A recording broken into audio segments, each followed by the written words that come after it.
Welcome back. As always, I will start with the key message. The axial revolution introduced new psychotechnologies that enhance cognition.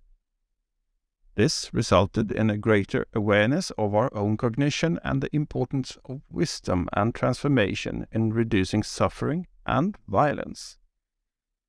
Now over to John.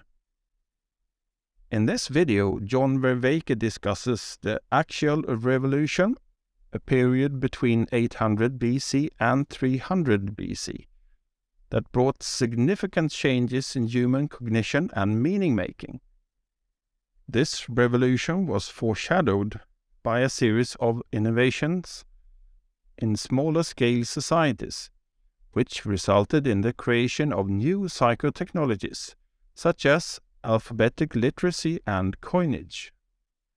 These technologies expanded literacy, enhanced distributed cognition, and resulted in second-order thought, which allowed people to become more aware of their own cognition and its capacity for self-correction, self-transcendence, and self-deception. The axial revolution also marked the beginning of the Great Disembedding, which involved a significant shift from the traditional Bronze Age sense of deep connection and continuity between the natural world, cultural world, and the world of gods, to a special kind of connectedness to the real world.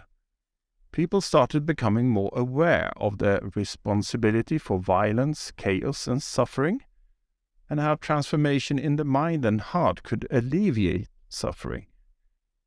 This resulted in the emergence of cognitive fluency and the power of literacy to enhance cognition.